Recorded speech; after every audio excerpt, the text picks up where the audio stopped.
वाले DMLT first year का जो एग्जाम होने वाला है हमारा सितंबर माह से, उसके लिए जो ऑब्जेक्टिव टाइप क्वेश्चन बनते हैं उनको देखेंगे। तो पहला प्रश्न है हमारा, रक्त में हीमोग्लोबिन का काम क्या होता है, बताइए। ऑक्सीजन का परिवहन, कार्बन डाइऑक्साइड का परिवहन, पोषक तत्वों का परिवहन या रोग प्रतिरोधक क्षमता बढ़ाना, बताइए क्या आंसर हो जाएगा। तो इसका करेक्ट आंसर हो जाएगा ऑक्सीजन का परिवहन। हीमोग्लोबिन का मुख्य कार्य क्या होता है, ऑक्सीजन का परिवहन होता है। और डब्ल्यूबीसी का काम क्या होता है, रोग प्रतिरोधक क्षमता बढ़ाना, ये काम होता है डब्ल्यूबीसी का। ठीक है भाई, चलिए आगे चलते हैं अगले प्रश्न की ओर। बताइए अगले प्रश्न का आंसर क्या हो जाएगा। अगला प्रश्न हमारा प्रश्न नंबर 2 है, बताइए इसका आंसर क्या हो जाएगा। प्रश्न दिया गया है, लाल रक्त कणिकाओं आरबीसी का औसत जीवन काल कितना होता है, बताइए। आरबीसी का औसत जीवन काल कितना होता है, फटाफट से सभी लोग आंसर करेंगे। तो इसका करेक्ट आंसर हो जाएगा हमारा 120 दिन। 120 दिन होता है आरबीसी का जीवन काल। चलिए अगले प्रश्न की ओर चलते हैं। अगला प्रश्न है हमारा प्रश्न नंबर 3 का आंसर करेंगे सभी लोग। तीसरे प्रश्न का आंसर क्या हो जाएगा। माइक्रोस्कोप में 40x ऑब्जेक्टिव लेंस और 10x एपिक्स लेंस का कुल आवर्धन कितना होता है, बताइए फटाफट से आंसर क्या हो जाएगा इसका। तो इसका करेक्ट आंसर हो जाएगा 400। हम लोग डायरेक्ट मल्टीप्लाई कर देंगे 40x ऑब्जेक्टिव लेंस को और 10x एपी लेंस को जब आपस में मल्टीप्लाई कर देंगे तो हमारा कितना आ जाएगा, 400x आ जाएगा। अगर इस तरह का आपको प्रश्न देखने को मिलता है तो आप लोग इसे आसानी से डायरेक्ट सॉल्व कर सकते हैं। Objective lens in multiply by eyepiece lens बराबर आ जाएगा हमारा कुल आवर्धन। चलिए इसका आंसर 400 हो गया। चलिए अगले प्रश्न की ओर चलते हैं। चौथे प्रश्न का आंसर बताएंगे आप लोग। प्रश्न नंबर 4 का आंसर क्या हो जाएगा, बताइए भाई। प्रश्न नंबर 4 हमारा दिया गया है, निम्नलिखित में से कौन सा रोगाणु टाइफाइड का कारण बनता है, बताइए। फटाफट से आंसर करेंगे सभी लोग, क्या आंसर हो जाएगा। तो इसका करेक्ट आंसर हो जाएगा साल्मोनेला टाइफी, ये हमारा करेक्ट आंसर हो जाएगा। ई कोलाई हमारा कॉलेरा के लिए जिम्मेदार होता है और टाइफाइड के लिए साल्मोनेला टाइफी जिम्मेदार होता है। चलिए अगले प्रश्न का आंसर बताएंगे। प्रश्न नंबर 5 का आंसर फटाफट से बताइए। लैब में ये टेस्ट आपको कराया गया होगा तो आपको बताया गया, बताइए पेशाब में प्रोटीन की उपस्थिति को क्या कहते हैं, बताइए फटाफट बताएंगे। यूरिन में प्रोटीन की प्रेजेंट को क्या कहते हैं, बताइए। तो इसका करेक्ट आंसर क्या हो जाएगा, प्रोटीनूरिया करेक्ट आंसर हो जाएगा। ऑप्शन नंबर बी हमारा करेक्ट आंसर हो जाएगा। ठीक है, चलिए अगले प्रश्न का आंसर करते हैं सभी लोग। प्रश्न नंबर 6 का आंसर बताइए क्या हो जाएगा। Blood group A B O रक्त समूह प्रणाली में कितने मुख्य रक्त समूह होते हैं, बताइए। यानी कि टोटल हमसे पूछ रहा है ओवरऑल कि हमारे ब्लड ग्रुप जो होते हैं वो कितने टाइप के होते हैं, कितने होते हैं ब्लड ग्रुप, बताइए फटाफट से आंसर क्या हो जाएगा। 4 हमारा करेक्ट आंसर हो जाएगा। कौन कौन से, एक ए होता है, एक बी होता है, एक ए बी होता है, एक हमारा ओ होता है। ये हमारे होते हैं ब्लड ग्रुप। ठीक है, 4 प्रकार के होते हैं। चलिए अगले प्रश्न का आंसर करेंगे सभी लोग। प्रश्न नंबर 6 7 का आंसर बताएंगे क्या हो जाएगा। हिमेटोक्रिट क्या मापता है, बताइए। जो हिमेटोक्रिट होता है वो क्या नापता है, फटाफट से बताएंगे सभी लोग क्या आंसर हो जाएगा। प्रश्न नंबर 7 का, जिसको आता है वीडियो पॉज करके फटाफट से आंसर दीजिए। प्रश्न नंबर 7 का आंसर क्या हो जाएगा, रक्त में लाल रक्त कोशिकाओं का आयतन मापता है हिमेटोक्रिट। ठीक है भाई, ऑप्शन नंबर बी हमारा करेक्ट आंसर हो जाएगा। चलिए अगले प्रश्न का आंसर करते हैं सभी लोग। प्रश्न नंबर 8 का आंसर बताएंगे। 8वें प्रश्न का आंसर क्या हो जाएगा। प्रश्न नंबर 8 हमारा दिया गया है, निम्न में से कौन सा उपकरण श्वेत कोड उपकरण रक्त कोशिकाओं की गणना के लिए उपयोग किया जाता है, बताइए। आरबीसी की गणना के लिए उपयोग किया जाता है, फटाफट से बताएंगे क्या आंसर हो जाएगा।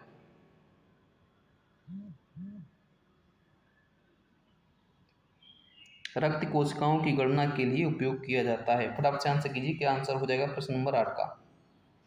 तो 8वें का हमारा बी करेक्ट आंसर हो जाएगा, होमोसाइटोमीटर। ठीक है, हेमोसाइटोमीटर करेक्ट आंसर हो जाएगा। चलिए अगले बताएंगे सभी लोग। प्रश्न नंबर 9 का आंसर बताइए क्या हो जाएगा। प्लाज्मा में सबसे प्रचुर मात्रा में पाया जाने वाला प्रोटीन कौन सा है, बताइए।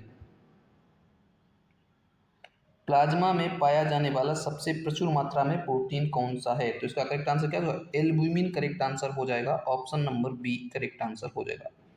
चलिए अगले प्रश्न का आंसर करेंगे सभी लोग। प्रश्न नंबर 10 का आंसर बताइए क्या हो जाएगा। अगर आपको हमारी क्लास पसंद आ रही है, आपको प्रश्न अच्छे लग रहे हैं, तो आप लोग सब्सक्राइब कर लीजिए लैब टेक्नीशियन क्लासेस को डेली क्लास के लिए। ठीक है, डेली हम लोग 25 क्वेश्चनों की प्रैक्टिस करेंगे। जब तक एग्जाम होगा तब तक हम लोग कम से कम नहीं 500 से 700 के क्वेश्चन प्रैक्टिस कर चुके होंगे। इन्हीं में से आपको प्रश्न देखने को मिल जाएगा। चलिए 10वें प्रश्न का आंसर बताइए क्या हो जाएगा। निम्न में से कौन सा टेस्ट यकृत यानी कि लीवर की कार्य क्षमता की जांच के लिए किया जाता है, बताइए। क्रिएटिनिन टेस्ट, एसजीपीटी टेस्ट और ऑप्शन इसके दिए गए हैं आगे। ब्लड यूरिया टेस्ट या थायराइड टेस्ट, बताएंगे क्या आंसर हो जाएगा। लीवर की कार्य क्षमता जांचने के लिए कौन सा टेस्ट किया जाता है? SGPT टेस्ट किया जाता है। ठीक है, करेक्ट आंसर क्या हो जाएगा? ऑप्शन नंबर बी हमारा करेक्ट आंसर हो जाएगा, SGPT टेस्ट। तो आप लोग कमेंट बॉक्स में फटाफट से इसका आंसर बताना कि SGPT का फुल फॉर्म क्या होता है। इसका आंसर आप लोगों को कमेंट बॉक्स में देना है लास्ट में, वीडियो जब समाप्त हो जाए तब। ठीक है, चलिए 11वें प्रश्न का आंसर करिए सभी लोग। प्रश्न नंबर 11 का आंसर क्या हो जाएगा? बैक्टीरिया की पहचान के लिए ग्राम स्टेनिंग में कौन सा रंग सकारात्मक बैक्टीरिया को दर्शाता है? बताइए, पॉजिटिव बैक्टीरिया को कौन सा दर्शाता है? फटाफट से आंसर करेंगे प्रश्न नंबर 11 का, बताइए। तो 11वें का करेक्ट आंसर क्या हो जाएगा? बैंगनी रंग का जो बैक्टीरिया होता है वो दर्शाता है सकारात्मक बैक्टीरिया को। चलिए अगले प्रश्न का आंसर बताइए सभी लोग। प्रश्न नंबर 12 का आंसर क्या हो जाएगा? रक्त में ग्लूकोज की सामान्य मात्रा कितनी होती है? बताइए, रक्त में ग्लूकोज की सामान्य मात्रा कितनी होती है? यानी कि उपवास होना चाहिए, मतलब उपवास का मतलब है कि सुबह आप खाना पीना ना खाए हो तब आप ग्लूकोज टेस्ट कराओ अपना, तब पता चलेगा कि नॉर्मल ग्लूकोज की मात्रा कितनी है। तो इसका करेक्ट आंसर क्या हो जाएगा? 70 से 110 ग्राम के बीच में होनी चाहिए। ऑप्शन नंबर ए हमारा करेक्ट आंसर हो जाएगा। ठीक है, ए करेक्ट आंसर हो जाएगा 70 से 110 ग्राम। चलिए अगले प्रश्न का आंसर बताइए सभी लोग। प्रश्न नंबर 13 का आंसर क्या हो जाएगा? 13 नंबर प्रश्न दिया गया है, निम्न में से कौन सा रोग वायरल इन्फेक्शन के कारण होता है? बताइए, मलेरिया, डेंगू, टाइफाइड या ट्यूबरक्लोसिस। फटाफट से सभी लोग आंसर करिए, क्या आंसर हो जाएगा?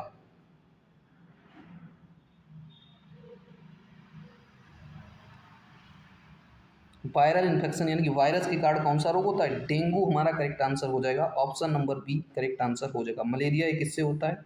मलेरिया होता है हमारा बैक्टीरिया से। ठीक है, बैक्टीरिया से होता है हमारा मलेरिया, और डेंगू हमारा किससे होता है? वायरस से होता है। चलिए अभी मैंने बताया था टाइफाइड का वायरस साल्मोनेला टाइफी हो जाएगा ये टाइफाइड का वायरस। चलिए अगले प्रश्न का आंसर करेंगे सभी लोग। प्रश्न नंबर 14 का आंसर बताइए, सेंट्रीफ्यूज का मुख्य उपयोग क्या है?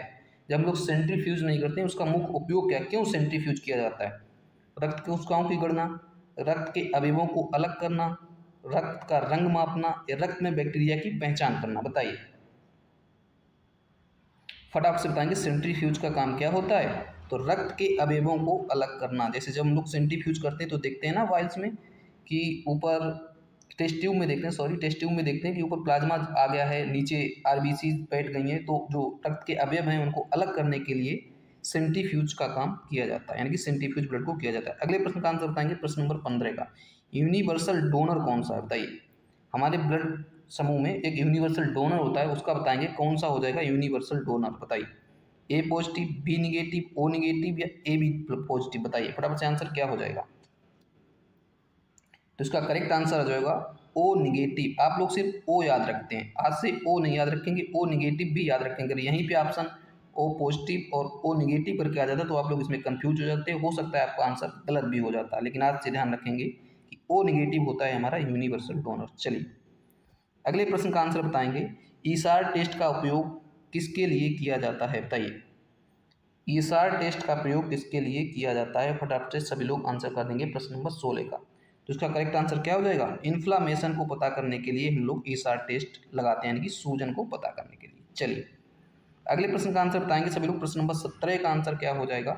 निम्न में से कौन सा उपकरण नसबंदी या स्टेरिलाइजेशन के लिए उपयोग किया जाता है? स्टेरिलाइजेशन के लिए उपयोग किया जाता है या नसबंदी के लिए? बताइए, autoclave, incubator, hot air oven या ए और सी दोनों। बताइए, नसबंदी मतलब यहाँ पे वो वाली नसबंदी नहीं है, ह्यूमन वाली।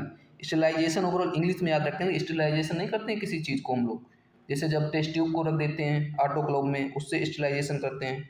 तो बताइए क्या आंसर हो जाएगा इसका? हॉट एयर ओवन और ऑटोक्लेव ये दोनों आंसर हो जाएंगे, ए और सी दोनों। इसका करेक्ट आंसर क्या हो जाएगा? ऑप्शन नंबर डी हमारा करेक्ट आंसर हो जाएगा। ये दोनों ऐसे उपकरण हैं जो स्टेरिलाइजेशन के काम में लिए जाते हैं। ठीक है, चलिए अगले प्रश्न का आंसर बताएंगे सभी लोग। प्रश्न नंबर 18 का आंसर क्या हो जाएगा? बताइए भाई, पेशाब में कीटोन बोझिज की उपस्थिति क्या दर्शाती है? बताइए, डायबिटीज, मिलेटस, यकृत रोग, गुर्दे की पथरी या हृदय रोग। बताइए, अगर कीटोन बॉडी प्रेजेंट होती है पेशाब में तो ये कौन सी बीमारी को दर्शाता है? डायबिटीज मिलीटस को दर्शाता है। ऑप्शन नंबर ए हमारा करेक्ट आंसर हो जाएगा। ठीक है भाई, चलिए अगले प्रश्न का आंसर बताएंगे सभी लोग। प्रश्न नंबर 19 का आंसर क्या हो जाएगा? सारे बच्चे कमेंट करेंगे 19 का आंसर। हीमोग्लोबिन की जांच के लिए कौन सा रसायन उपयोग किया जाता है? बताइए, फटाफट से बताएंगे क्या आंसर हो जाएगा। हीमोग्लोबिन की जांच के लिए कौन सा रसायन उपयोग करते हैं? ड्रेपकिंस रीजेंट इस्तेमाल करते हैं। ठीक है, ए हमारा करेक्ट आंसर हो जाएगा। करेक्ट आंसर कौन सा हो जाएगा? ऑप्शन नंबर ए हमारा करेक्ट आंसर हो जाएगा। जिसको भी आता है वो बताएगा बेनेडिक्ट रीजेंट का हम लोग उपयोग कहाँ पे करते हैं, कमेंट बॉक्स में इसका आंसर बताएंगे फटाफट से सभी लोग। जिसको भी आता है बताएगा ऑप्शन नंबर बी में बेनेडिक्ट रीजेंट जो लिखा हुआ है इसका उपयोग हम लोग कहाँ पे करते हैं, कौन से टेस्ट के लिए करते हैं। चलिए 19 का आंसर बताइए सभी लोग फटाफट से। 19 का आंसर क्या हो जाएगा? निम्नलिखित में से कौन सा परजीवी मलेरिया का कारण बनता है बताइए? प्लाज्मोडियम, ट्राइपैनोसोमा, लिस्मेनिया या एंटीअमीबा? बताइए एंटमीबा। फटाफट से बताइए सभी लोग क्या आंसर हो जाएगा। मलेरिया के लिए क्या होता है? प्लाज्मोडियम जो पैरा वो होता है परजीवी वो जिम्मेदार होता है। ठीक है, करेक्ट आंसर क्या हो जाएगा? ऑप्शन नंबर ए हमारा करेक्ट आंसर हो जाएगा। चलिए अगले प्रश्न का आंसर बताएंगे। प्रश्न नंबर 21 का आंसर बताइए फटाफट से क्या हो जाएगा? रक्त में यूरिया की मात्रा अधिक होने का क्या कारण हो सकता है बताइए? अगर हमारे ब्लड में यूरिया की मात्रा अधिक हो रही है तो बताइए कौन सा बीमारी हो सकता है? हृदय रोग, गुर्दे की विफलता, डायबिटीज या यकृत रोग? बताइए। तो करेक्ट आंसर क्या हो जाएगा? किडनी फेलियर हो सकता है। भाई किडनी हमारा फिल्ट्रेशन का काम करती है ब्लड का, और अगर उसमें यूरिया पाई जा रही है तो इसका मतलब ये है कि किडनी हमारी प्रॉपर अच्छे से वर्क नहीं कर रही है। ऑप्शन नंबर बी हमारा करेक्ट आंसर हो जाएगा। चलिए अगले प्रश्न का आंसर बताइए सभी लोग। 22 नंबर क्वेश्चन का आंसर क्या हो जाएगा? निम्नलिखित में से कौन सा टेस्ट रक्त में कोलेस्ट्रॉल की जांच के लिए किया जाता है बताइए? ब्लड में कोलेस्ट्रॉल को पता करने के लिए हम लोग कौन सा टेस्ट लगाते हैं? Lipid profile, HbA1c, CRP test या ब्लड यूरिया टेस्ट? बताइए फटाफट से बताइए क्या आंसर हो जाएगा। तो करेक्ट आंसर इसका क्या हो जाएगा? लिपिड प्रोफाइल हम लोग लगाते हैं कोलेस्ट्रॉल को पता करने के लिए। चलिए अगले प्रश्न का आंसर बताएंगे सभी लोग। 23 नंबर क्वेश्चन का आंसर बताइए क्या हो जाएगा? WBC की सामान्य संख्या कितनी होती है? सभी लोगों ने रिपोर्ट वगैरह देखी होगी, उसमें नॉर्मल वैल्यू लिखी होती है। तो बताइए WBC की नॉर्मल वैल्यू क्या होती है? फटाफट से सभी लोग आंसर कर दीजिए। प्रश्न नंबर 23 का आंसर क्या हो जाएगा बताइए? इसका करेक्ट आंसर क्या हो जाएगा? 4000 से 11000 के बीच में होती है WBC की सामान्य वैल्यू। अब आप लोगों को कमेंट करके बताना है कि RBC की सामान्य वैल्यू क्या होती है। वीडियो के लास्ट में आप लोग नीचे कमेंट बॉक्स में कमेंट करेंगे RBC की सामान्य वैल्यू क्या होती है बताइए। चलिए अगले प्रश्न का आंसर बताइए सभी लोग। प्रश्न नंबर 24 का, निम्नलिखित में से कौन सा रंग अंधापन टेस्ट करने के लिए उपयोग किया जाता है बताइए? मानी व्यक्ति अंधा है या नहीं है उसका पता करने के लिए कौन सा रंग का टेस्ट किया जाता है बताइए? कौन सा टेस्ट किया जाता है बताइए?